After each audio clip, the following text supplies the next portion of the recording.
Good. अच्छा हाँ तो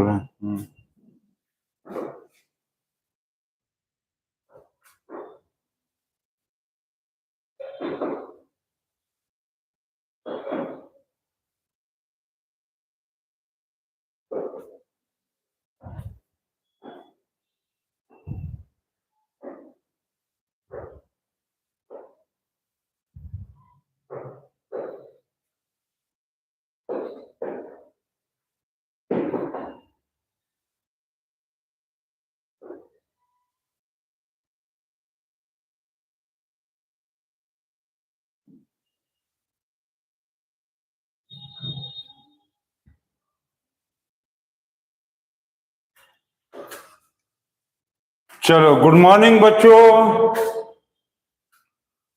आ गए आप लोग। चलो, हम लोग क्या देख रहे थे कल? हम लोग केमिकल रिएक्शंस चैप्टर पढ़ रहे थे, केमिकल रिएक्शंस एंड इक्वेशन, ठीक। जिसमें से हम लोग पढ़े थे कि बैलेंस्ड केमिकल इक्वेशन टॉपिक तक हम लोग पढ़े थे, ठीक। आज उसके बाद आज हम लोग पढ़ेंगे कि केमिकल रिएक्शन कितने तरह का होता है क्या नहीं, ये सब चीजों को पढ़ेंगे हम लोग, ठीक है। तो स्टार्ट किया जाए। चलो स्टार्ट करते हैं आज। तो सबसे पहले देखेंगे कि types of chemical reaction. Types of chemical reaction में सबसे पहला टाइप है कॉम्बिनेशन रिएक्शन। अब कॉम्बिनेशन रिएक्शन क्या होता है ये बताओ। कॉम्बिनेशन रिएक्शन का मतलब ये होता है when two or more substances or chemicals या chemical compounds combines together to form a new ए नहीं, कोई जरूरी नहीं है थोड़ी कि एक ही बनेगा, बिल्कुल जरूरी है। कॉम्बिनेशन रिएक्शन में देखो, कॉम्बिनेशन रिएक्शन में ये बहुत जरूरी है कि सिर्फ एक ही बनेगा, ये बहुत जरूरी होता है, ठीक है। तो to form a new substances और कंपाउंड, केमिकल रिएक्शन में ये जरूरी है कि सिर्फ एक ही सब्सटेंस बनेगा या एक ही कंपाउंड बनेगा, उसी को कहेंगे हम लोग कॉम्बिनेशन रिएक्शन। अच्छा, अब इसका मतलब देखो क्या है कि A plus B is equal to, मान लो सी बन गया, A plus B equal to C. अब इसमें जैसे कि calcium plus oxygen is equal to CaO, calcium oxide, ये कॉम्बिनेशन रिएक्शन है, ठीक। एक चीज आप देखो, ध्यान देना है, यहां पर जैसे हम A plus B equal to C दिखे हैं, तो इस तरह के जो चीजें हैं इसको हम लोग बोलते हैं केमिस्ट्री में हाइपोथेसिस रिएक्शन का मतलब होता है इमेजिनरी रिएक्शन। ऐसा कोई एलिमेंट्स या कंपाउंड होता नहीं है, लेकिन ये सिर्फ हम रिप्रेजेंटेशन के लिए यूज करते हैं, ठीक है ना। हाइपोथेसिस रिएक्शन को हम लोग सिर्फ रिप्रेजेंटेशन के लिए यूज करते हैं, representation of any chemical reaction के, किसी भी केमिकल रिएक्शन के शॉर्ट फॉर्म में रिप्रेजेंट करने के लिए हम लोग हाइपोथेसिस रिएक्शन को यूज करते हैं।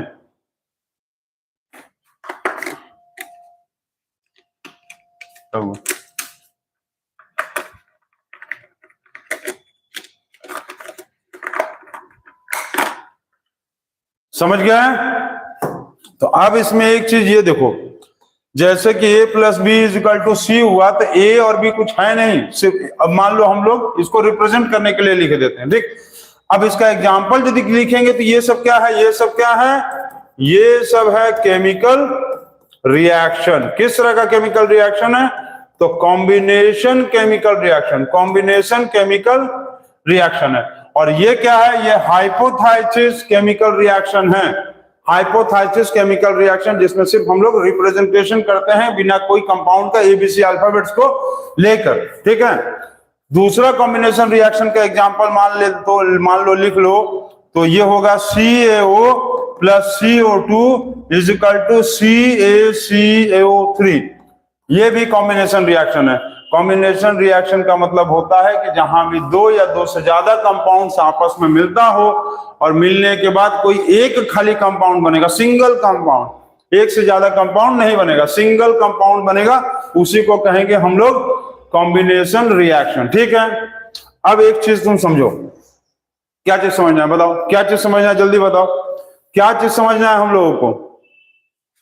तो समझना यह है कि मान लो तुमसे natural chemical reaction, natural chemical reaction पूछ लिया, नेचुरल केमिकल रिएक्शन मतलब कॉम्बिनेशन रिएक्शन का एग्जांपल पूछ लिया, तुमसे पूछ लिया कि कोई ऐसा एग्जांपल बताओ जो नेचुरल कॉम्बिनेशन रिएक्शन है, नेचुरल केमिकल कॉम्बिनेशन रिएक्शन है, तो कौन सा लिखोगे बताओ, कौन सा लिखोगे, यही वाला लिख देना, CaO प्लस CO2। ये क्या है, चुनना, क्विक लाइम, इसको क्या कहते हैं, क्विक लाइम।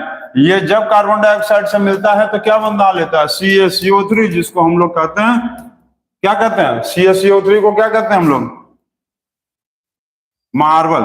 CaCO3 को क्या कहेंगे, CaCO3 को हम लोग कहते हैं मार्बल या कैल्शियम कार्बोनेट, ठीक है। तो इस तरह से ढेर सारा केमिकल कॉम्बिनेशन, मतलब ढेर सारा कॉम्बिनेशन रिएक्शन लिखा जा सकता था। H2 plus S is equal to H2S, hydrogen disulphide, इसको हाइड्रोजन डाइसल्फाइड, ठीक है, hydrogen disulphide. C plus O2 CO2 छोटू, और Mg plus O2 is equal to MgO।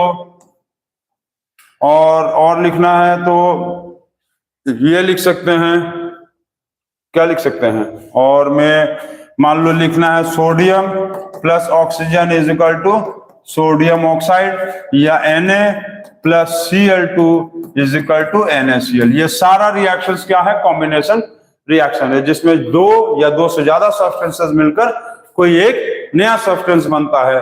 अब जैसे कल हम बताए थे कि अमोनिया का प्रिपरेशन, तो अमोनिया का प्रिपरेशन भी क्या है, N2 plus H2 is equal to NH3, ये भी कॉम्बिनेशन रिएक्शन है। O2 plus O2 is equal to O3, ozone का फॉर्मेशन, ये सब क्या है, कॉम्बिनेशन रिएक्शन है। ये एग्जाम में एक बार का पूछा हुआ क्वेश्चन है इंपॉर्टेंट, कि ओजोन लेयर का जो फॉर्मेशन होता है, ओजोन जो बनता है, वो किस टाइप का रिएक्शन था। तो ओजोन जो है वो कॉम्बिनेशन रिएक्शन से बनता है, जिसमें ऑक्सीजन और ऑक्सीजन रिएक्ट करता है in the presence of sunlight to form ozone O3, ठीक है, सनलाइट के प्रेजेंस में ये रिएक्ट करके बनता है, और क्या बनाता है, ओजोन बनाता है, ठीक है, ठीक है ना। तो कॉम्बिनेशन रिएक्शन बहुत इजी था, जिसमें दो या दो से ज्यादा सब्सटेंसेस मिलाकर एक नया सब्सटेंसेस बनता था, ठीक। चलिए, फर्स्ट रिएक्शन था कॉम्बिनेशन रिएक्शन, और नेचुरल कॉम्बिनेशन रिएक्शन पूछेगा तो इसको लिख लेंगे, सबसे इजी, ठीक है, हो गया। अब इसके बाद इसको नोट कर लिया आप लोग, नोट कर लिए, बहुत अच्छा। चलो नेक्स्ट, इसके बाद देखो सेकंड जो टाइप्स ऑफ रिएक्शन होता है, सेकंड टाइप ऑफ रिएक्शन है decomposition reaction, decomposition reaction, decomposition reaction. अब डीकॉम्पोजिशन रिएक्शन क्या है, ये जस्ट कॉम्बिनेशन रिएक्शन का उल्टा है, का उल्टा मतलब the reaction in which the reaction in which the compounds नहीं, एक कंपाउंड, एक होगा, इसमें याद रखेंगे कि वन कंपाउंड होना चाहिए, ठीक है। The reaction in which the compound मतलब वन कंपाउंड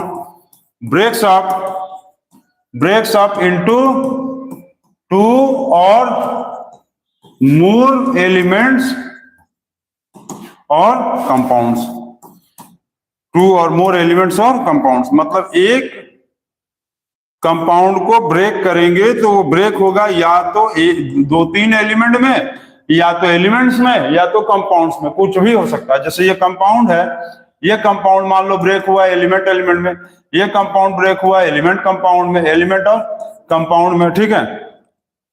या मान लो ऐसे भी ब्रेक हो सकता था, कंपाउंड को ब्रेक किए तो कंपाउंड कंपाउंड बना, ऐसे भी हो सकता था, ठीक है। तो ये बताओ कि जैसे एक कंपाउंड है इसको ब्रेक करके एलिमेंट एलिमेंट वाला एग्जांपल बताओ, और एक कंपाउंड है उसको ब्रेक करके कंपाउंड और एलिमेंट वाला बताओ, और एक कंपाउंड है उसको ब्रेक करके कंपाउंड कंपाउंड वाला बताओ। बताओ जल्दी बताओ, चलो जल्दी जल्दी बताओ, तो देखो बता पाओगे।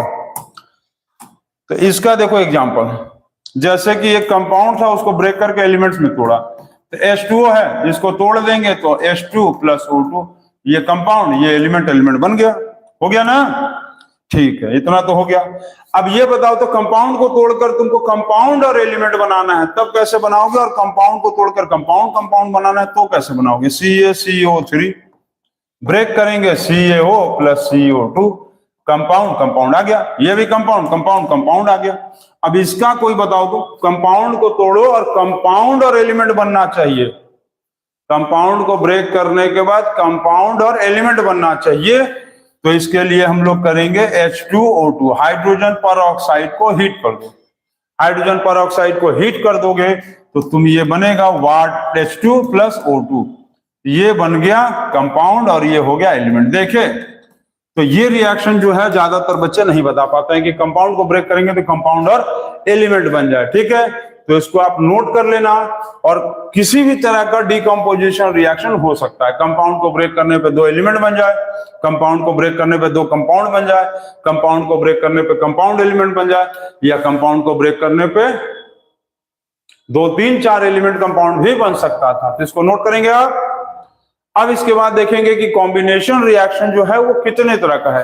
तो कॉम्बिनेशन डीकंपोजिशन पढ़ रहे हैं ना हम लोग, तो डीकंपोजिशन रिएक्शन जो है वो कितने तरह का होता है, तो उसको पढ़ा जाए। चलो इसी को देखते हैं। तो क्या लिखेंगे heading, types of decomposition reaction, types of decomposition reaction. तो टाइप्स ऑफ डीकंपोजिशन रिएक्शन में फर्स्ट क्या है, फर्स्ट होता है thermal decomposition reaction. Thermal decomposition reaction का मतलब होता है जहां पर हीट को यूज करेंगे, हीट एनर्जी, हीट मतलब हीट एनर्जी को यूज करेंगे और किसी कंपाउंड को ब्रेक करेंगे, ठीक। जैसे CaCO3, इसमें तुम इसको गर्म कर दिए, हीट कर दिए, तो ये बन गया CaO + CO2, ये हो गया, ठीक है। H2O हो गया, इसको तुम हीट कर दिए तो हाइड्रोजन अलग ऑक्सीजन अलग हो गया, चलिए ये भी ठीक है, ये भी ठीक है। और कोई कंपाउंड बताओ तो जो हीट से टूटता हो, जल्दी बताओ। Fe2O3 है, इसको भी तुम हीट कर दिए तो Fe + O2 हो गया, चलो मान लो ये भी हो गया, ठीक। तो ये बताओ कि जितना भी ये थर्मल डिकम्पोजिशन रिएक्शन था जिसमें हीट एनर्जी को यूज करके तोड़ा जा रहा था, ये किस टाइप का होता है, मतलब कौन से टाइप का रिएक्शन है। तो ये जो है एंडोथर्मिक रिएक्शंस। एंडोथर्मिक रिएक्शंस क्यों है, क्योंकि ये हीट को एब्जॉर्ब करता है, हीट को लेता है, हीट लेता है। जब हीट लेगा तो कोई भी चीज एंडोथर्मिक होता है, जब हीट देता है तो कोई भी चीज एक्सोथर्मिक होता है, ठीक है। नोट कर लो इसको।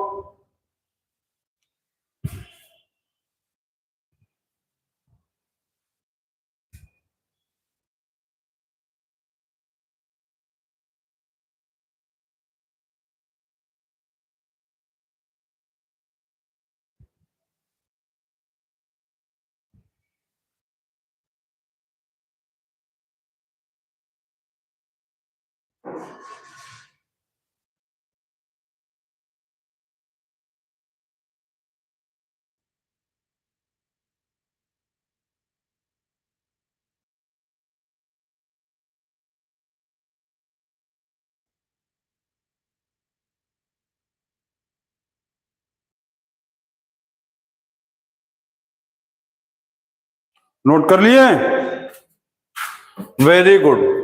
चलो इसके बाद अब हम लोग देखते हैं ये तो हो गया एंडोथर्मिक रिएक्शन। अब थर्मल डिकम्पोजिशन रिएक्शन का मतलब जिसमें वो हीट को क्या करेगा, थर्मल डिकम्पोजिशन हीट एनर्जी को यूज करके वो ब्रेक करेगा, क्योंकि हीट एनर्जी ले रहा है इसको कहेंगे इसलिए एंडोथर्मिक रिएक्शन। ठीक, हीट लेता है। चलो ठीक है। अब इसके बाद एक होता है थर्मल डिकम्पोजिशन का सेकंड टाइप होता है photolytic thermal decomposition. Photolytic thermal decomposition का मतलब क्या है, जिसमें किसी भी कंपाउंड को लाइट को यूज करके क्या करेगा, ब्रेक करेगा। किसको ब्रेक करेगा, ब्रेक करेगा कंपाउंड को, और कंपाउंड को ब्रेक करके वही एलिमेंट या कंपाउंड्स को बनाएगा। तो जैसे कि हम लोग इसमें इसका एग्जांपल क्या लिख सकते हैं, फोटोसिंथेसिस। ठीक है। तो एग्जाम में ये आया था एक बार क्वेश्चन कि why the photosynthesis is called as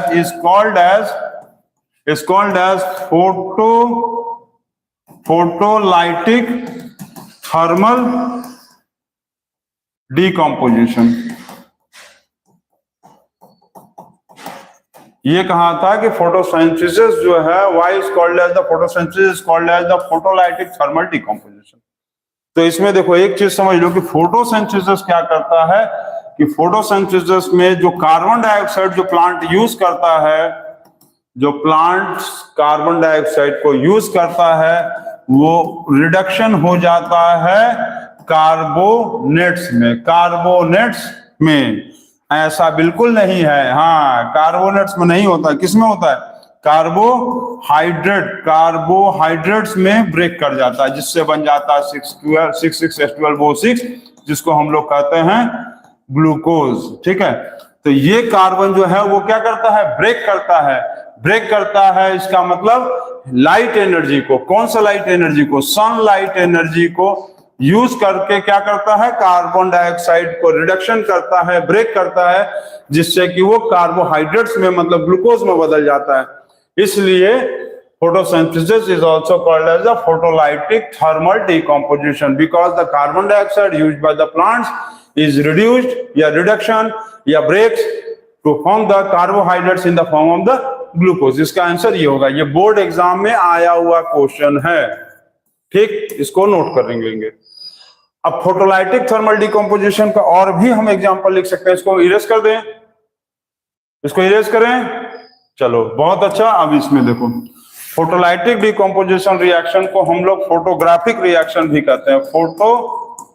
photographic reaction क्यों इसको कहते हैं, तो फोटोग्राफिक रिएक्शन करने का इसको रीजन क्या है कहने का, जैसे कि सिल्वर ब्रोमाइड इसको ब्रेक किए, किसके प्रेजेंस में, सनलाइट के प्रेजेंस में ये आया, तो ये सिल्वर ब्रोमाइड बन जाता है सिल्वर प्लस ब्रोमीन। अब इसी तरह से सिल्वर क्लोराइड AgCl को हम लोग सनलाइट के प्रेजेंस में ले आएंगे, तो ये जो कंपाउंड बनेगा सिल्वर प्लस क्लोरीन। तो ये सारे रिएक्शंस को हम लोग फोटोग्राफिक रिएक्शन इसलिए कहते हैं कि जो फोटो होता है ना, फोटो फिल्म होता है, तो फोटो फिल्म का जो नेगेटिव होता है, जो कैमरे में से पहले निकलता था, या एक्सरे, सबसे बढ़िया तुम समझ लो एक्सरे। तो एक्सरे का जो नेगेटिव होता है ना, एक्सरे का नेगेटिव जो होता है जिसपे एक्सरे बनता है, उस पे जब लाइट पास करता है, तो लाइट पास करने पे क्या होता है कि यही सिल्वर ब्रोमाइड क्या होता है, अलग अलग हो जाता है। सिल्वर अलग हो जाता है, ब्रोमीन अलग हो जाता है, या तो सिल्वर क्लोराइड भी होता है, सिल्वर क्लोराइड भी होता है, सिल्वर ब्रोमाइड भी होता है। तो सिल्वर जो है वो व्हाइट कलर का पड़ जाएगा, ठीक, और जो क्लोरीन या ब्रोमीन है वो डार्क जो है ब्राउन कलर का हो जाता है, डार्क ब्राउन या ब्लैकिश टाइप का हो जाता है, जिससे हम लोग एक्सरे में देखते हैं ना। तो जहां पर हड्डी रहता है वहां व्हाइट हो जाता है, जहां फ्लेश रहता है वहां ब्लैक हो जाता है। तो क्योंकि हम लोग को हड्डी टूटा हुआ देखना रहता है, तो वो कहां हम लोग देखते हैं, इस पे कि इस पे। तो ब्रोकन पार्ट्स कहां दिखता है, हड्डी का जो ब्रोकन पार्ट्स है, ब्रोकन पार्ट्स ऑफ बोन जो है वो हम लोगों को सिल्वर पे दिखता है, सिल्वर पे, ठीक है। इसीलिए इसको फोटोग्राफिक रिएक्शन भी कहते हैं, क्योंकि सनलाइट जब इस पे पड़ता है तो ये सिल्वर ब्रोमाइड या सिल्वर क्लोराइड ब्रेक करके सिल्वर अलग, ब्रोमीन अलग, इसमें सिल्वर और क्लोरीन अलग हो जाता है। ठीक है, तो उसको फोटोग्राफिक रिएक्शन भी कहते हैं हम लोग। इसको नोट कर लिया, नोट कर लिए? चलो नेक्स्ट क्वेश्चन, इसके मतलब नेक्स्ट क्या उसके बाद वाला। उसके बाद जो थर्ड टाइप का जो थर्मल डिकम्पोजिशन होता है, थर्मल डिकम्पोजिशन, तो थर्ड टाइप का थर्मल डिकम्पोजिशन जो रिएक्शन था उसमें होता था इलेक्ट्रोलाइटिक, इलेक्ट्रोलाइटिक थर्मल डिकम्पोजिशन जिसको कहते हैं, इलेक्ट्रोलाइटिक थर्मल डिकम्पोजिशन। ठीक है, इलेक्ट्रोलाइटिक थर्मल डिकम्पोजिशन। इसमें क्या होता है कि किसी भी कंपाउंड में हम लोग इलेक्ट्रिक करंट पास करेंगे और इलेक्ट्रिक करंट पास करके किसी कंपाउंड को ब्रेक करेंगे उसके कंस्टिट्यूएंट कंपाउंड या एलिमेंट में। ठीक है, एक कंपाउंड में इलेक्ट्रिसिटी पास करेंगे, इलेक्ट्रिक करंट, तो यहां पर क्या होगा, ये अलग से कंपाउंड्स और एलिमेंट्स जो बन के आता है। जैसे इसका एग्जांपल है H2O। H2O में क्या करेंगे हम लोग, इलेक्ट्रिक करंट पास करेंगे, तो इलेक्ट्रिक करंट पास करने पे H2 + O2 होता है। ये हो गया इलेक्ट्रिक करंट इसमें पास हुआ। ठीक, इलेक्ट्रिक करंट हुआ, इलेक्ट्रिक करंट पास हुआ तो हाइड्रोजन गैस और ऑक्सीजन गैस अलग हो गया। ठीक है, हाइड्रोजन गैस अलग और ऑक्सीजन गैस अलग हो गया। तो इस तरह के रिएक्शंस को कहेंगे इलेक्ट्रोलाइटिक थर्मल डिकम्पोजिशन, ये जो आप लोगों के बुक में भी दिया है। ठीक, इतना तो सबको आता है, इतना आता है। अब इसमें एक चीज ये बताओ कि डिसाइड कैसे करेंगे कि थर्मल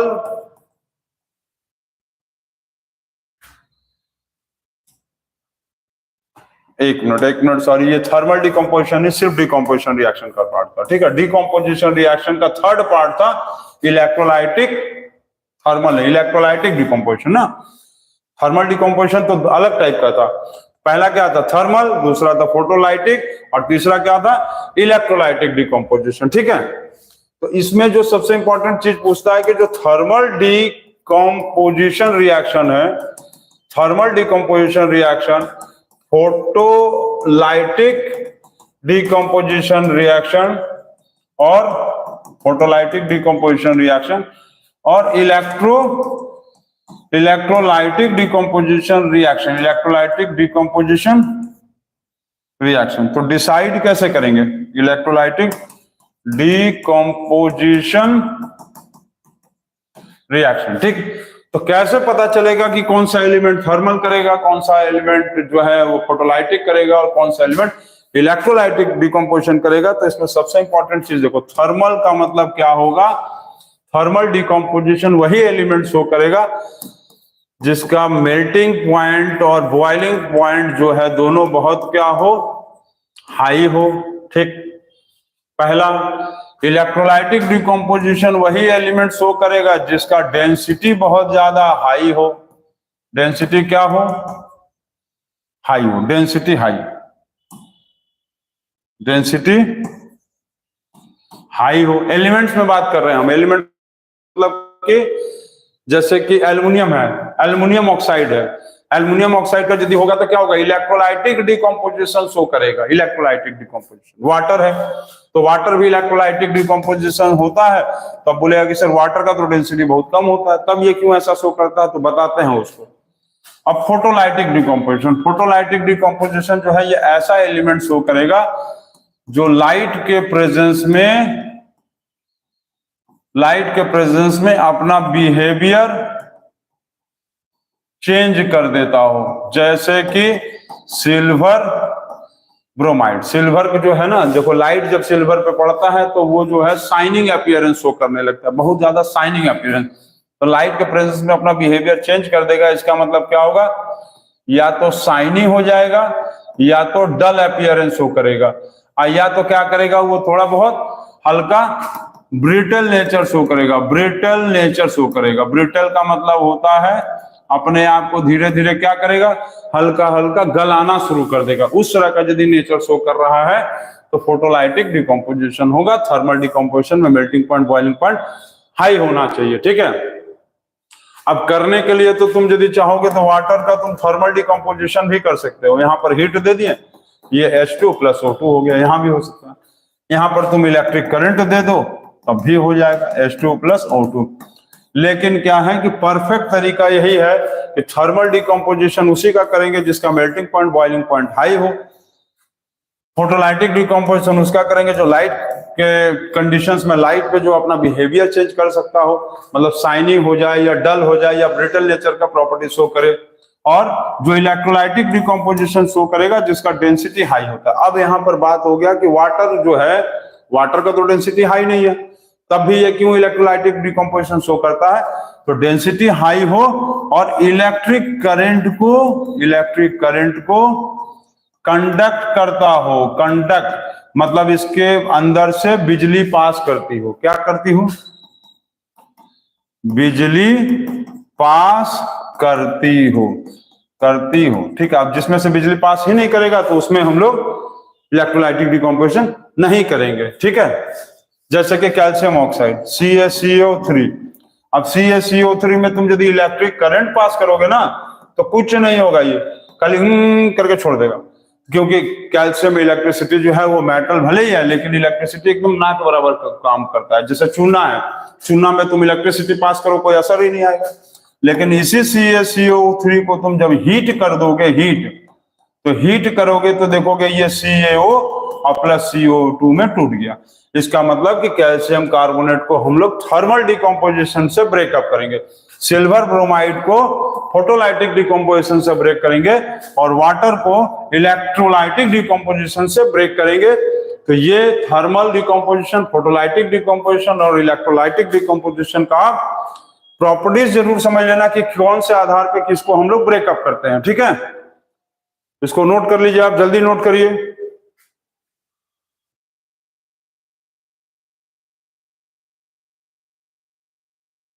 हो गया, नोट कर लिए?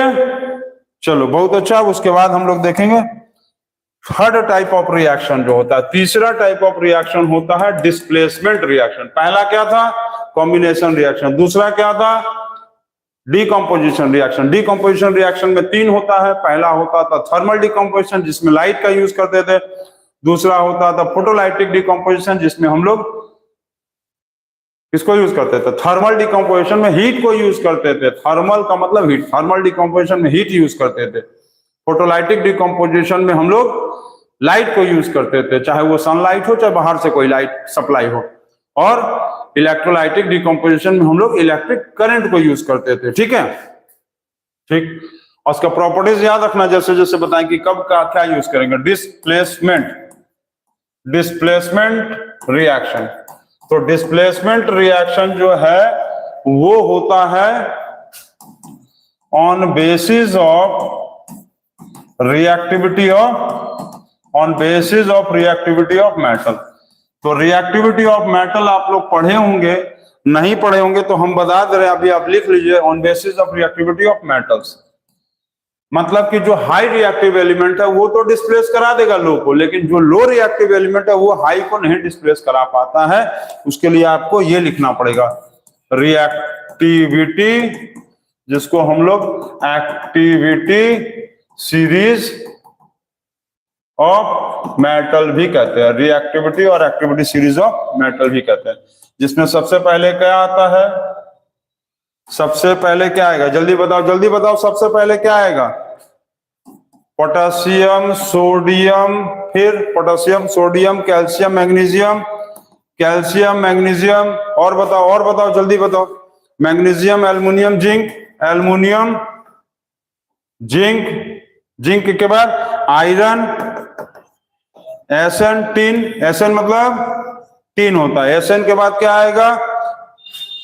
लेड, पीबी, हाइड्रोजन के बाद क्या आएगा? कॉपर, मरकरी, सिल्वर, गोल्ड और प्लेटिनम। ठीक, तो ये आपको रिएक्टिविटी सीरीज है जिसमें से सबसे ज्यादा ये हाई रिएक्टिव होता है, और ये होता है प्लेटिनम जो है ये सबसे लो रिएक्टिव होता है, लो रिएक्टिव।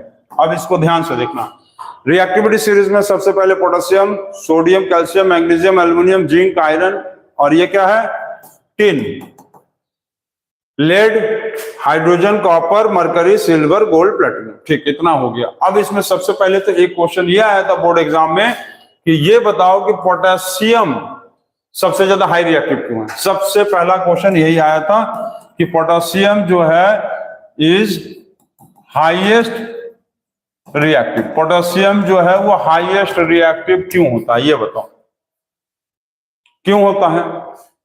तो पोटेशियम हाईएस्ट रिएक्टिव होने का कारण है कि पोटेशियम का एटॉमिक नंबर होता है 192881। अब ये जो लास्ट में एक इलेक्ट्रॉन है, अब सोडियम भी तो हो सकता था, सोडियम में तो 11 होता है 281, इसमें भी तो लास्ट में 1 है, तो सोडियम कम रिएक्टिव है पोटेशियम के कंपेयर में। सोडियम भी बहुत ज्यादा हाई रिएक्टिव है, लेकिन पोटेशियम यहाँ हाई रिएक्टिव ज्यादा क्यों है सोडियम से। Potassium is high reactive than sodium. तो इसका रीजन देखो, 2 पॉइंट है। सबसे पहले कि पोटेशियम का जो लास्ट वाला सेल है जिसको हम लोग कहते थे फ्री इलेक्ट्रॉन, वो यदि तुम देखोगे तो 1 2 3 चौथे वाले सेल पे है। कहाँ है वो, चौथे सेल पे, यहां पर एक इलेक्ट्रॉन है। और सोडियम में यदि तुम देखोगे तो क्या है, 1 2 3, और ये कहां पर है, यहां पर। तो इसका मतलब है कि न्यूक्लियस से दूरी सबसे ज्यादा किसका है, न्यूक्लियस से दूरी। न्यूक्लियस यहां है तो इसका ये डिस्टेंस है और ये इसका डिस्टेंस। डिस्टेंस किसका ज्यादा है, डिस्टेंस किसका ज्यादा है, पोटेशियम का। जब पोटेशियम का डिस्टेंस ज्यादा है तो इसके ऊपर फोर्स कम लगेगा, न्यूक्लियर फोर्स कम लगेगा। सोडियम का डिस्टेंस कम है, इसका मतलब इसके ऊपर न्यूक्लियर फोर्स ज्यादा लगेगा, क्योंकि इलेक्ट्रिसिटी चैप्टर में तुम लोग पढ़े होगे कि इलेक्ट्रिसिटी चैप्टर में पढ़े हो, मतलब उसमें ग्रेविटेशनल फोर्स में क्लास 9 में ग्रेविटेशनल फोर्स में पढ़े होगे F = G m1 × m2 divided by r square. तो फोर्स जो है वो रेडियस के इनवर्सली प्रोपोर्शनल है। यहां पर डिस्टेंस ज्यादा डिस्टेंस कम, डिस्टेंस ज्यादा फोर्स कम, यहां डिस्टेंस कम फोर्स ज्यादा। जब इसके ऊपर फोर्स क्या होगा, फोर्स लेस होगा, तो ये अपने इलेक्ट्रॉन को होल्ड नहीं कर पाता है, जिसके कारण इसका इलेक्ट्रॉन सोडियम से पहले भाग जाता है, दूसरे के पास जाकर रिएक्ट करने लगता है।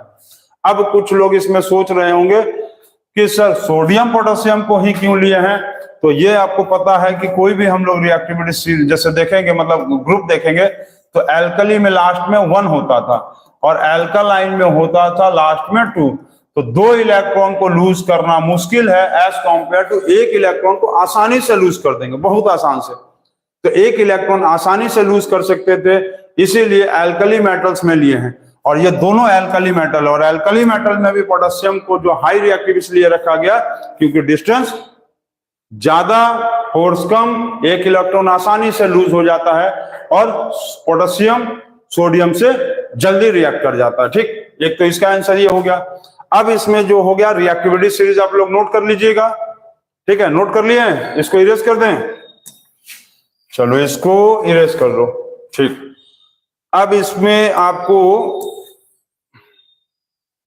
इसको चलो छोटा करके यहां पर ले आओ, यहां पर रख देते हैं। ठीक, अब देखो रिएक्टिविटी सीरीज के आधार पर यह कहा था कि डिस्प्लेसमेंट रिएक्शंस को रिएक्टिविटी सीरीज के ही आधार पे क्यों लेंगे, रिएक्टिविटी सीरीज के आधार पे। तो रिएक्टिविटी और एक्टिविटी सीरीज दोनों सेम ही है, सेम चीज है। तो रिएक्टिविटी और एक्टिविटी सीरीज के आधार पे इसलिए लेते हैं क्योंकि इससे हम लोग को यह पता चलता है कि कौन सा एलिमेंट कौन से दूसरे एलिमेंट से जल्दी इलेक्ट्रॉन्स को लूज कर देता है। समझ गए, मतलब रिएक्टिविटी और activity series of the metal decides that which element loses electron faster as compared to the corresponding metal। मतलब एक मेटल दूसरे मेटल के कॉरस्पॉन्डिंग में कौन जल्दी से इलेक्ट्रॉन लूज कर देगा, और जो जल्दी लूज कर देगा उसी को हम लोग हाई रिएक्टिव कहेंगे। ठीक, इसी के आधार पर हम लोग डिस्प्लेसमेंट रिएक्शन करते हैं। अब इसका यदि डिस्प्लेसमेंट रिएक्शन का हाइपोथेसिस रिएक्शन कहे तुमको, THESES हाइपोथेसिस रिएक्शन कहेगा, तो कैसे लिखोगे इसको, हम लोग लिखेंगे AC + B = A + BC। यह डिस्प्लेसमेंट रिएक्शन है। डिस्प्लेसमेंट मतलब B क्या किया, C को डिस्प्लेस करा के अपने साथ ले आया और A को अकेले छोड़ दिया, A पर अकेला और A को अकेले छोड़ दिया, और ये बना लिया BC। जैसे देखो एग्जांपल के तौर पे मान लो तुम्हारे पास सोडियम ऑक्साइड है और पोटेशियम दिखाई दे गया कहीं, ठीक, सोडियम ऑक्साइड है और तुमको पोटेशियम दिखाई दे गया, तो ये बताओ कि सोडियम ऑक्साइड मतलब सोडियम और पोटेशियम, सोडियम नीचे पोटेशियम ऊपर, सोडियम मतलब नीचे मतलब लो रिएक्टिव, पोटेशियम ऊपर मतलब हाई रिएक्टिव, समझ रहे हो? रिएक्टिविटी सीरीज देखो, पोटेशियम ऊपर है सोडियम नीचे है, तो सोडियम नीचे मतलब लो और पोटेशियम ऊपर मतलब हाई, जितना ऊपर उतना हाई, जितना नीचे उतना लो। लो मतलब क्या? लो मतलब सॉल्व करो, तो जब हाई वाला एलिमेंट अकेला होगा ना तो रिएक्शन कर देगा, रिएक्शन कर लेगा, ये पोटेशियम क्या करेगा, धीरे से जाकर ऑक्सीजन को खींच के ले आएगा अपने पास और कंपाउंड बना लेगा पोटेशियम ऑक्साइड, और सोडियम को अकेले जो है यहां पर टहलने के लिए छोड़ देगा, अकेले भगा देगा इसको। इसका मतलब कि क्यों ऐसा हुआ कि potassium is high reactive than sodium, so it displaces the oxygen from sodium oxide and forms potassium oxide and displaces sodium alone। समझ गए?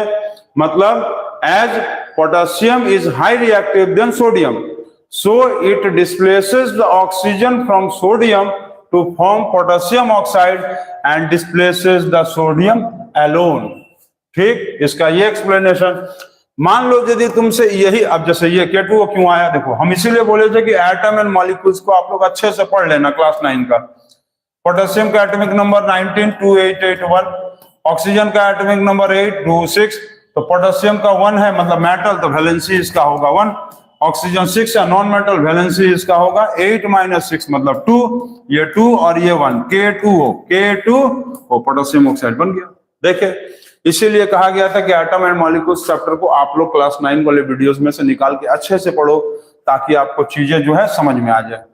अच्छा ये बताओ इसमें कि यदि मान लो तुमको ऐसे दे दिया जाए मैग्नीशियम कार्बोनेट MgCO3 प्लस तुमको एल्युमिनियम दे दिया गया और यहां पर दिया गया है Al2CO3, समझ रहे हो ना? कब 3 लटकेगा कब 2 लटकेगा, ये सब थोड़ा अपना आप लोग क्लास 9 में जाओ और समझो।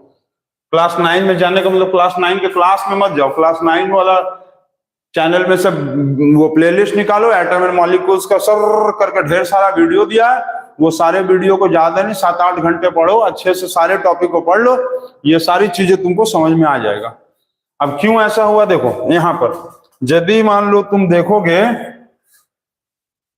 एल्युमिनियम का एटॉमिक नंबर होता है 13 तो 283 और CO3 का वैलेंसी होता है 2, तो एल्युमिनियम का 3 और CO3 का होता है 2, क्रॉस इनटू करेंगे तो क्या आएगा Al2CO3 का होल थ्राइस, Al2CO3 का होल थ्राइस, तो आया ना Al2CO3 का होल थ्राइस। इसके साथ तुमको मैग्नीशियम रिएक्ट करवा दे तो क्या होगा बताओ, चलो जल्दी बताओ क्या होगा, जल्दी बताओ भाई जल्दी। अब यहां पर देखो एल्युमिनियम क्या है नीचे, मैग्नीशियम ऊपर, एल्युमिनियम ऊपर, मैग्नीशियम ऊपर एल्युमिनियम नीचे, तो मैग्नीशियम कहाँ है ऊपर है तो ये हाई है, एल्युमिनियम कहाँ है नीचे है मतलब लो है। अब एल्युमिनियम के अंदर ताकत हो गया कम, अरे लो का मतलब एल्युमिनियम के अंदर कम ताकत है खींचने का, इलेक्ट्रॉन खींचने का, तो ये CO3 को नहीं खींच पाएगा और यहां हो जाएगा नो रिएक्शन। अब लेकिन यहां यदि देखेंगे तो यहां पर क्या है, मैग्नीशियम के अंदर ज्यादा पावर है क्योंकि ये हाई है ना। मैग्नीशियम देखो कहां है, मैग्नीशियम है ऊपर, एल्युमिनियम है नीचे, मैग्नीशियम ऊपर है तो हाई और एल्युमिनियम है नीचे मतलब लो। मतलब क्या है कि मैग्नीशियम के अंदर ज्यादा पावर है, ये इसको खींच के अपने पास ले आएगा और क्या बनाएगा, MgCO3 प्लस Al को अलग कर देगा। रीजन वही है, magnesium is high reactive than aluminum, so it displaces the carbonate from aluminum carbonate and forms magnesium carbonate and displaces the aluminum alone। ठीक, magnesium is high reactive than aluminum, so it displaces the carbonate from aluminum carbonate to form magnesium carbonate and displaces the aluminum alone। इस तरह से reactions होगा। अब जैसे कि मान लो तुमको सिल्वर ऑक्साइड, मान लो सिल्वर ऑक्साइड का तुमको कॉपर के साथ कर दे, डिस्प्लेस करेगा, ये लो और ये हाई, तो इसका मतलब रिएक्शन होगा, यस होगा ना, होगा। अब मान लो तुमको कहते हैं कि जिंक ऑक्साइड का रिएक्शन तुम एल्युमिनियम से लिखो, तो जिंक ऑक्साइड यहां और एल्युमिनियम ऊपर, ये भी होगा यस। लेकिन उल्टा यदि कह दिया कि एल्युमिनियम हाइड्रोक्साइड का जिंक से रिएक्शन करेंगे, तो जिंक है नीचे मतलब लो और एल्युमिनियम है ऊपर मतलब हाई, तो ये रिएक्शन नो रिएक्शन होगा। समझ गए? तो डिस्प्लेसमेंट रिएक्शन इसी को कहते हैं डिस्प्लेसमेंट रिएक्शन। ठीक, इसको नोट कर लिए? चलो जल्दी नोट करो। नोट कर लिए? चलो बहुत अच्छा। अब इसके बाद देखो double displacement reaction, hypothesis reaction समझ गए? यहां पर क्या कर रहा था, बी था और एसी था। हाँ, इसमें देखो एक क्वेश्चन ये भी पूछा था, B plus AC equal to A plus BC. तो इसमें ये पूछा था कि बी जो है हाई लो क्या है जल्दी बताओ, कौन ज्यादा रिएक्टिव है? तो बी जो है वो डिस्प्लेस करा दे रहा है ना, तो बी जो है वो क्या होगा, हाई रिएक्टिव, और सी को अपने साथ मिला के ले आया तो ए अलग हो गया, ए जो अलग हो गया वो क्या था, लो रिएक्टिव। ए लो रिएक्टिव है और बी जो है हाई रिएक्टिव है। ठीक, नोट कर लिए? चलो नोट हो गया। अब इसके बाद देखो,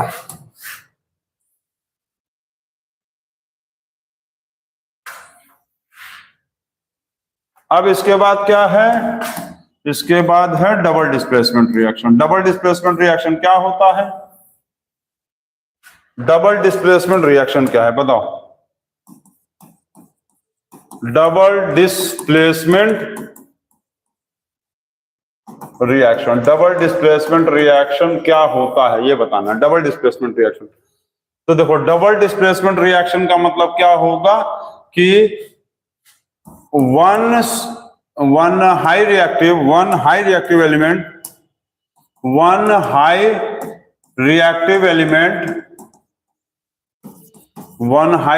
element displaces the low reactive element, ठीक है, one high reactive element displaces the low reactive element to form high reactive compound। इसका मतलब देखो, हम समझो हम क्या बता रहे हैं।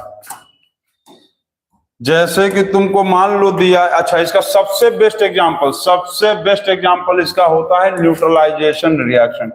डबल डिस्प्लेसमेंट रिएक्शन का सबसे बेस्ट एग्जांपल है न्यूट्रलाइजेशन रिएक्शन। अब न्यूट्रलाइजेशन रिएक्शन क्या होता है, तो न्यूट्रलाइजेशन रिएक्शन का मतलब होता है वो रिएक्शन जिसमें, न्यूट्रलाइजेशन रिएक्शन का सबसे बेस्ट एग्जांपल है acid plus base is equal to salt plus water. ठीक, एसिड क्या है, जैसे H2SO4, बेस क्या है NaOH is equal to salt. Salt क्या है, सॉल्ट का मतलब होगा, क्या हो गया इसको, सॉल्ट मतलब कीड़ा लग रहा है कहीं घूम रहा है, ये देखो। ठीक, तो सॉल्ट का मतलब क्या था, सॉल्ट हो गया सॉल्ट, और सॉल्ट का मतलब हो गया, ये बन गया, क्या बना,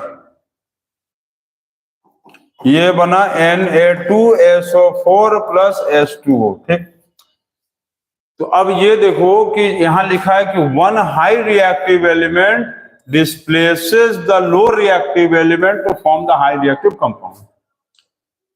अब क्या करेंगे, इसमें कैसे एक्सप्लेन करेंगे, तो इसमें ये देखो सबसे पहले कि यहां पर तुम्हारे पास क्या है, सोडियम है और यहां पर क्या है, हाइड्रोजन है। ठीक, तो one high reactive element displaces the low reactive element.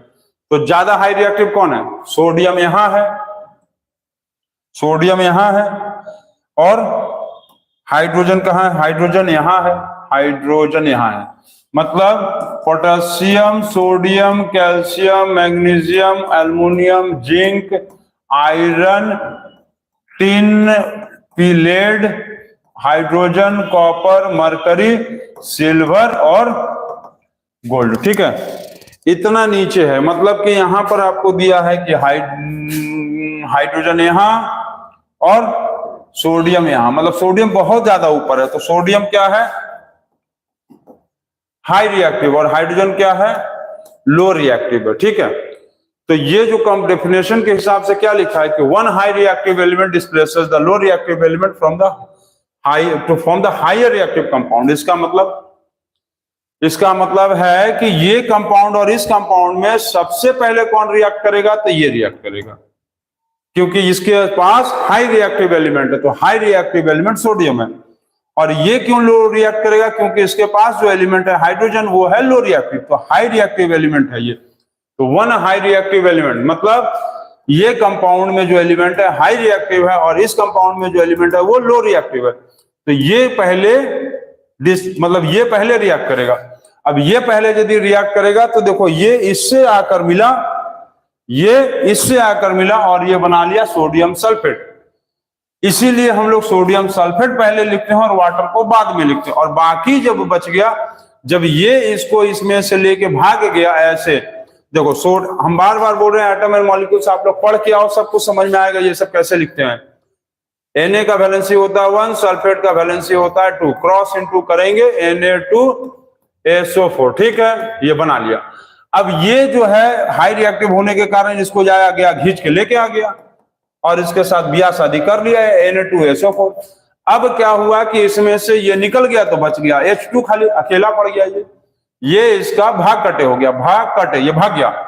अब H2 जब अकेले बच गया तो ये क्या करता है कि जाके इसको पीटने की कोशिश करता है, तो देखता है कि सोडियम तो पहले ही भाग गया, सोडियम पहले भाग चुका है, तो मजबूरी में इसके साथ जाकर ये मिल जाता है और फिर बना लेता है H2O बना लेता है। कुछ लोग सोचेंगे कि सर यहाँ H2 है, यहाँ OH है, तो यहाँ पर सर H3O क्यों नहीं बन गया? बैलेंस करने के लिए नहीं बनता, H3O बन सकता था, इसको हाइड्रोनियम बोलते हैं, लेकिन यहाँ H2O लिखना है, ठीक है, H2O बनना है। तो उसका भी कारण होता है, उसका कारण ये होता है कि जब ये पहले गया इसको भाग के ले आया तो कहीं ना कहीं ये कमजोर पड़ गया था, और कमजोर पड़ने के कारण जो है इसमें ये इलेक्ट्रॉन लूज कर देता है। तो ये बहुत डिटेल्ड में है, अभी ये मत समझो, अभी तुम ये समझ लो कि डबल डिस्प्लेसमेंट रिएक्शन में कौन सा कंपाउंड पहले रिएक्ट करेगा, तो वो डिपेंड करता है कि दोनों का हम लोग देखेंगे रिएक्टिविटी सीरीज। इसमें मेटल हाई है तो ये इसमें पहले रिएक्ट करेगा, और फिर जब ये अकेला बच जाएगा तो ये जाकर यहाँ पर जो बचा हुआ उसको जाकर बचे खुचे को अपने साथ मिलाकर H2O बनाएगा, ठीक।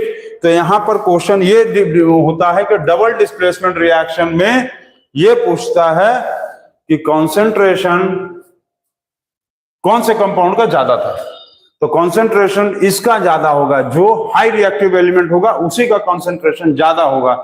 इसका मतलब एसिड और बेस को यदि तुम कभी भी मिलाकर रखोगे तो सबसे पहले बेस रिएक्ट करता है, एसिड नहीं, समझ गया, यही क्वेश्चन था कि हु रिएक्ट्स फर्स्ट, एसिड और बेस। तो एसिड और बेस को यदि तुम आपस में मिलाकर रख दोगे ना तो सबसे पहले बेस रिएक्ट करता है, फिर जाकर एसिड रिएक्ट करता है, ठीक है। पहले बेस, ये बेस है ना, OH का मतलब क्या होता है, बेस। जिसके देखो मेटल के लास्ट में यदि OH लग गया तो उसको क्या कहेंगे, बेस। तो पहले बेस रिएक्ट करता है, उसके बाद एसिड रिएक्ट किया ना, तो इसको आप लोग नोट कर लेंगे, तो ये ध्यान देंगे। अब इसी तरह से मान लो कोई भी रिएक्शन पूछेगा तो आप तुम लोग लिख लोगे। जैसे मान लो पूछ लिया HCl प्लस मैग्नीशियम हाइड्रोक्साइड, तो मैग्नीशियम हाइड्रोक्साइड में सबसे पहले ये क्या है, हाई रिएक्टिव, ये क्या है, लो रिएक्टिव। तो इसका मतलब क्या होगा, ये इसको डिस्प्लेस करके लेके भाग आएगा यहाँ MgCl2, और ये फिर जो है H जो है ये बचे खुचे से काम चलाकर प्लस H2O बना लेगा, H2O बनाएगा ना, H2O क्या बनाएगा, प्लस H2O। तो पहले कौन रिएक्ट किया, बेस, फिर एसिड रिएक्ट किया, ठीक है, पहले बेस रिएक्ट किया फिर एसिड रिएक्ट किया। इसीलिए pH वैल्यू एसिड का कम होता है, 0 से 7 में होता है, और बेस का जो pH वैल्यू होता है वो 7 से लेकर 14 होता है। इतने दिन में ये आप लोगों को किसी को नहीं जल्दी पता रहा होगा कि pH वैल्यू जब हम लोग लिखते हैं तो 0 से 7 एसिड का होता है, 7 न्यूट्रल होता है, 0 से 7 एसिड, 7 न्यूट्रल, और 7 से लेके 14 तक होता है बेस, यही ना। चलो इसको नोट कर लियो। अब इसके बाद एक चीज देखो, ये देखो तो pH वैल्यू जो है, pH वैल्यू 7 होता है और ये 0 होता है और ये 14 होता है। तो 0 से 7 हम लोग एसिड को कहते थे, 7 से 14 हम लोग कहते थे बेस को। पीएच का मतलब होता था power of hydrogen, power of hydrogen. तो पावर ऑफ हाइड्रोजन क्या है? एसिड का कम है। अरे पावर ऑफ हाइड्रोजन अभी क्या बताएं? अभी बताएं ना कि हाइड्रोजन यहाँ पर लो रिएक्टिव है, सोडियम हाई रिएक्टिव है, इसलिए एसिड पहले बेस रिएक्ट होता है, फिर एसिड रिएक्ट होता है। तो सेम इसी तरह से पावर ऑफ हाइड्रोजन एसिड का कम होता है 0 से 7 और बेस का होता है 7 से 14 और ये होता है न्यूट्रल। यही ना? तो अब समझ में आ गया कि बेस में जो है पीएच वैल्यू क्यों ज्यादा होता है, क्योंकि वो 7 हाइड्रोजन समझे, और यहाँ पावर ऑफ हाइड्रोजन एसिड का कम होता है और यहाँ पर ज्यादा होगा। समझ गए? नोट कर लिए इसको? नोट कर लिए? तो चलो ये हो गया, ये भी हो गया था न्यूट्रलाइजेशन रिएक्शन। अच्छा, इसमें एक चीज ये भी पूछता है कभी, न्यूट्रलाइजेशन रिएक्शन में ये भी पूछता है कि pH value of neutralisation reaction कितना है, pH value of neutralisation reaction वो कितना होता है। तो इसका पीएच वैल्यू का न्यूट्रलाइजेशन 7 होता है, क्योंकि इसमें वाटर फॉर्म होता है और ये वाटर क्या है? न्यूट्रल है। इसमें क्या फॉर्म होता है? H2O, और H2O क्या है? न्यूट्रल सॉल्यूशन है, न्यूट्रल। ठीक, न्यूट्रल सॉल्यूशन है। नोट कर लिए इसको? तो पीएच वैल्यू का मतलब न्यूट्रलाइजेशन रिएक्शन का पीएच वैल्यू होता है 7। ठीक है, ये बहुत इंपॉर्टेंट चीज है, इसको नोट कर लेंगे। डबल डिस्प्लेसमेंट रिएक्शन, ठीक हो गया। चलो नेक्स्ट, अब इसके बाद देखते हैं एक पांचवा। पहला क्या होता था? Combination reaction. दूसरा था डीकंपोजिशन रिएक्शन, जिसमें 3 पार्ट बताए। उसके बाद बताएं सिंगल डिस्प्लेसमेंट रिएक्शन और फिर बताया डबल डिस्प्लेसमेंट रिएक्शन। दोनों क्यों, किसके बेसिस पे होता था? रिएक्टिविटी सीरीज, जिसको एक्टिविटी सीरीज भी बोलते थे, ऑफ मेटल। कैसे होता है? न्यूट्रलाइजेशन रिएक्शन में क्या होता था?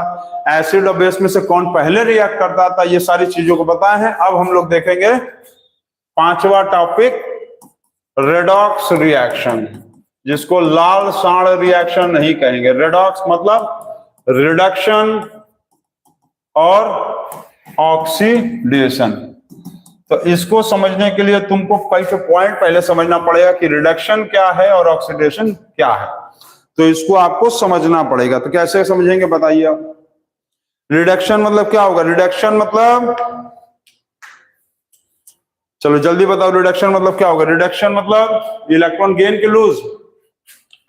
रिडक्शन का मतलब होगा इलेक्ट्रॉन को गेन करना, इलेक्ट्रॉन को गेन करना। ठीक है, लिख दें, मतलब इलेक्ट्रॉन को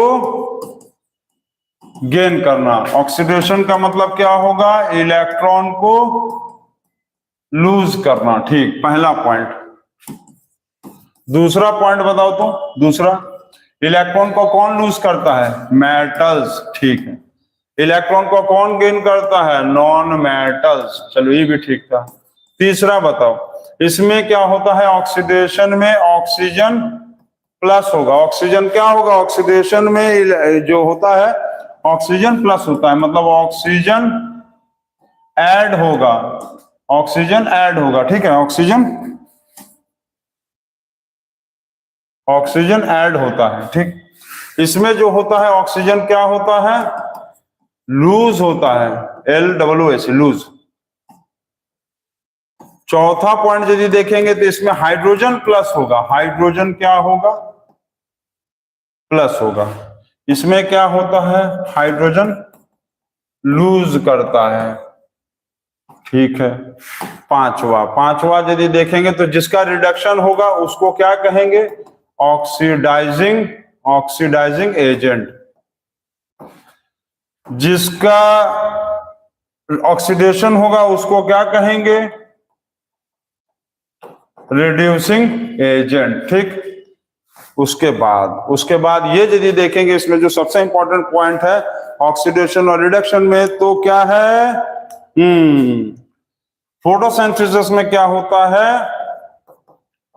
फोटोसिंथेसिस में रिडक्शन होता है। अभी हम बताए होंगे, रिडक्शन ऑफ CO2 किसमें होता है? CO2 का रिडक्शन किसमें होता है? जल्दी बताओ तो। CO2 का रिडक्शन होता है कार्बोहाइड्रेट्स में, जिसको हम लोग बोलते हैं ग्लूकोज। और इसमें यदि देखेंगे तो इसमें क्या होता है? इसमें जल्दी बताओ, ऑक्सीडेशन किसका होता है? इसमें ऑक्सीडेशन ऑफ ग्लूकोज इन रिस्पाइरेशन। क्यों होता है? क्योंकि ऑक्सीडेशन ऑफ ग्लूकोज इसलिए कहते हैं क्योंकि ग्लूकोज का फॉर्मूला होता है C6H12O6, और जब हम रिस्पायर करते हैं तो ये कहीं ना कहीं शुगर में कन्वर्ट होकर बना लेता है C12H22O11। ऑक्सीजन बढ़ गया, ऐड हो गया, ऑक्सीजन ऐड हो गया, ऑक्सीजन क्या हो गया? ऐड हो गया, ऑक्सीजन ऐड हो गया, इसमें ऑक्सीजन, इसलिए ऐसा हुआ। ठीक है, तो ये पॉइंट अब बहुत इंपॉर्टेंट है, 6 वाला एकदम याद रखेंगे। Photosynthesis reduction of CO2 into carbohydrates and oxidation में ग्लूकोज इन रिस्पिरेशन, मतलब ग्लूकोज कन्वर्ट हो जाता है शुगर में। ठीक है, इसको बहुत इंपॉर्टेंट पॉइंट है, आप नोट कर लीजिए। अब उसके बाद देखिए,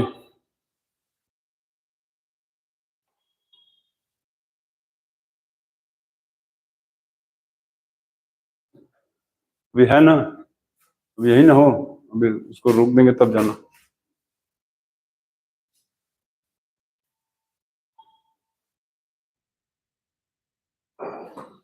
नोट कर लिए हैं? देखा जाए कितने बच्चे देख रहे हैं।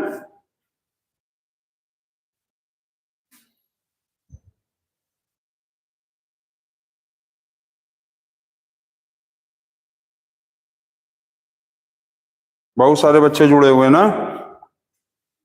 चलो, नैतिक भी देख रहा है, नैतिक जायसवाल, वेरी गुड।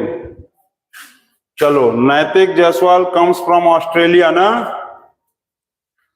देख रहे हो? चलो, देखते रहो देखते रहो।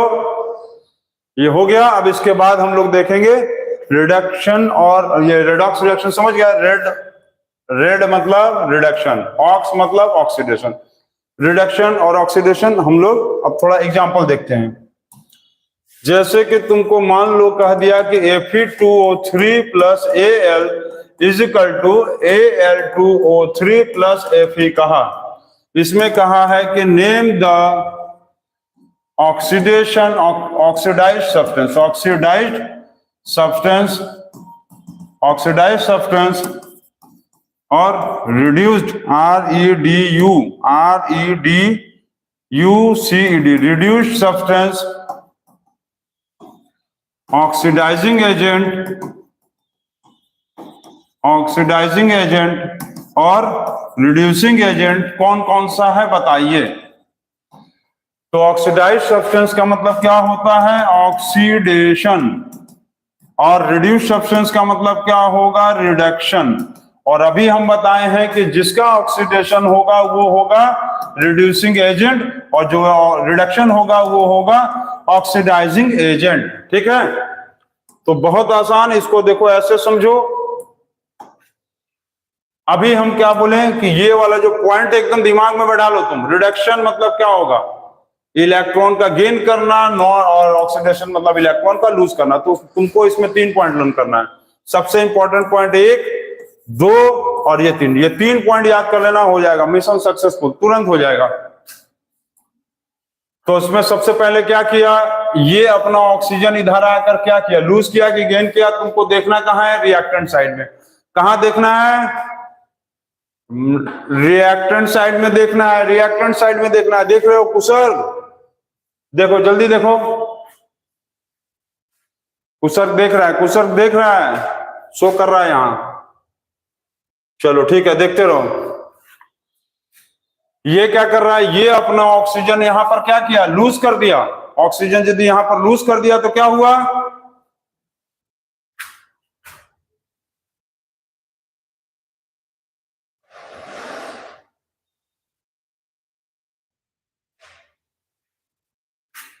ये अपना ऑक्सीजन यहां जाकर क्या किया? लूज किया ना।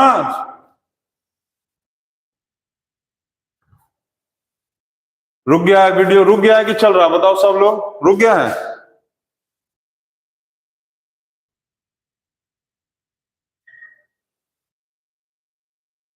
चल रहा है, चल रहा है ना? चलो चल रहा है। तो यहां पर ये अपना ऑक्सीजन तुमको देखना है रिएक्टेंट साइड। रिएक्टेंट साइड देखो, प्रोडक्ट से नहीं मतलब है तुमको, कोई मतलब नहीं है। रिएक्टेंट साइड जब इधर गया तो ये अपना ऑक्सीजन लूज कर दिया। इसका मतलब है कि ये जब ऑक्सीजन लूज किया होगा तो ये क्या हुआ होगा? रिडक्शन हुआ होगा। तो रिडक्शन में लिखेंगे Fe2O3, ठीक है। रिडक्शन में किसका नाम लिखेंगे? रिडक्शन में लिखेंगे Fe2O3 पहला।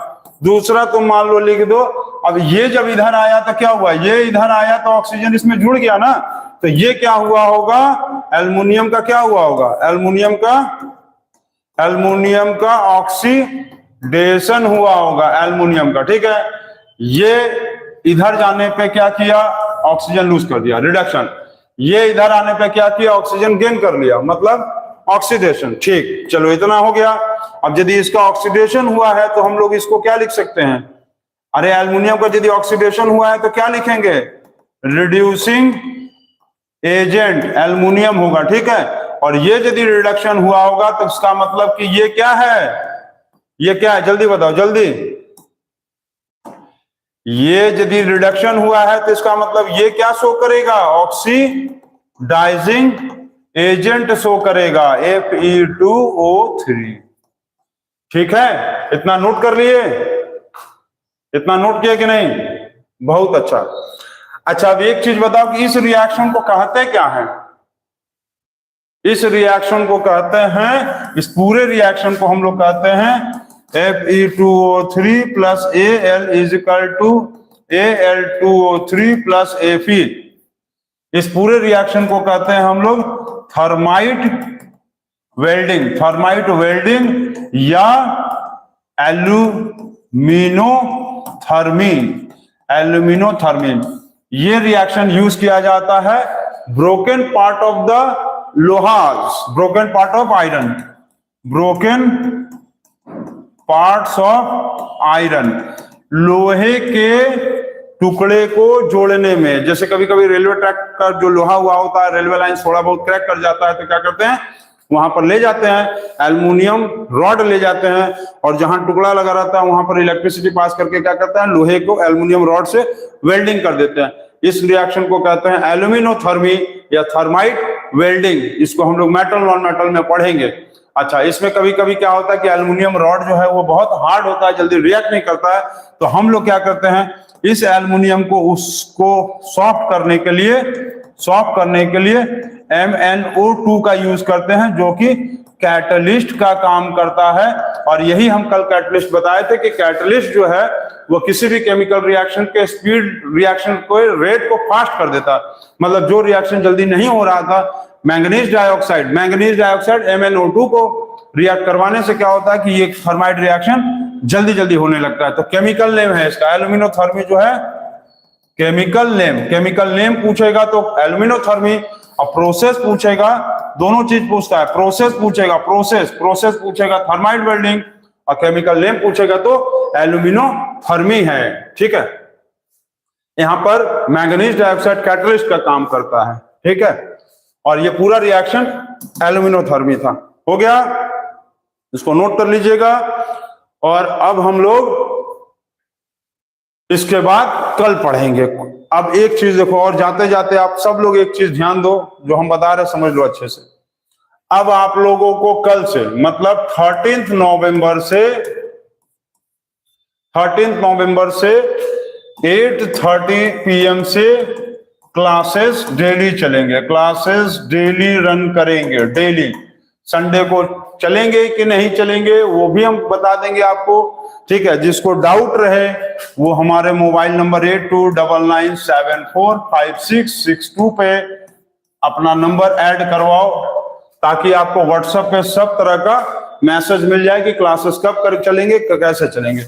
दूसरी चीज, कल से आपका 45 मिनट्स का, हम कल भी बोले थे आप लोगों को कि मैथ और साइंस का चलेगा, तो कल से चलेगा 45 मिनट्स आपका चलेगा मैथ्स, और पहले 45 मिनट्स क्या चलेगा? साइंस।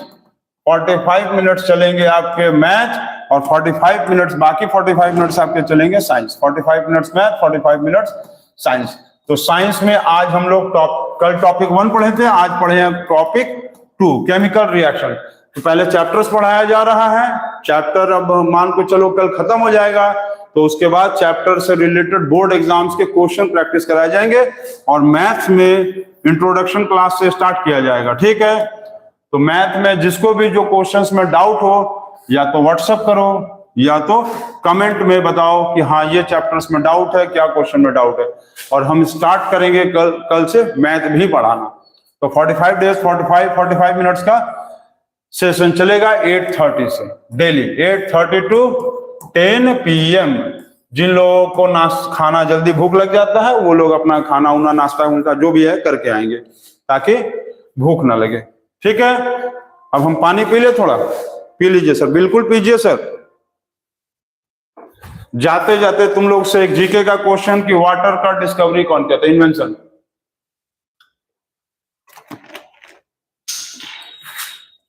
वाटर का इन्वेंशन कौन किया था या वाटर का डिस्कवरी कौन किया था, ठीक। इसमें और एक जीके का क्वेश्चन, ये जीके का डिस्प्लेसमेंट रिएक्शन में, डिस्प्लेसमेंट रिएक्शन में एक क्वेश्चन में ये पूछा था डिस्प्लेसमेंट, और एक डिस्प्लेसमेंट रिएक्शन में ही पूछा था कि ये बताओ कि यदि वाटर को तुम ब्रेक कर रहे हो, H2 + O2 हो रहा है, ठीक है, तो इस हाइड्रोजन का ये डिस्प्लेसमेंट रिएक्शन है। यही पढ़े हो, इतना देर यही पढ़ रहे हो सब, डिस्प्लेसमेंट रिएक्शन था। देखो क्या बोले, डिस्प्लेसमेंट रिएक्शन, डिस्प्लेसमेंट रिएक्शन में एसिड को तुम मेटल से रिएक्ट करोगे तो क्या बनेगा, एसिड को मेटल से रिएक्ट करोगे तो क्या बनेगा, अरे एसिड को मेटल से रिएक्ट करेंगे तो क्या बनता है, सॉल्ट, सॉल्ट प्लस H2। तो एसिड मतलब मान लो H2SO4 और मेटल का मतलब सोडियम मान लो, ये इससे रिएक्ट किया Na2SO4 + H2। तो ये हाइड्रोजन का, ये बताओ टेस्ट क्या होता है, टेस्ट, हाइड्रोजन का टेस्ट कैसे पता करेंगे, टेस्ट मतलब स्वाद नहीं, हाइड्रोजन का टेस्ट मतलब तुमको ये बताना है कि हाइड्रोजन का पता कैसे करेगा कि हाइड्रोजन ही निकला है। तो हाइड्रोजन जो है ना वो पॉप साउंड के साथ जलता है, पॉप साउंड। तो यहाँ पर यदि गैस निकला है, वहां पर माचिस ले जाएंगे, माचिस का तिल्ली ले जाएंगे, जलता हुआ भट से जल जाएगा एक साथ, जिससे यह पता चलता है कि वो हाइड्रोजन गैस है, क्योंकि हाइड्रोजन गैस जो है पॉप साउंड के साथ जलता है। पहला क्वेश्चन। दूसरा क्वेश्चन ये पूछता है कि किसी भी एसिड के साथ मेटल को रिएक्ट कराएंगे तो कौन सा गैस निकलेगा, तो गैस निकलेगा हाइड्रोजन, हाइड्रोजन गैस। चलिए हो गया, तो आज के लिए क्लास क्लोज, और गुड नाइट और गुड मॉर्निंग बच्चों। चलो ठीक है।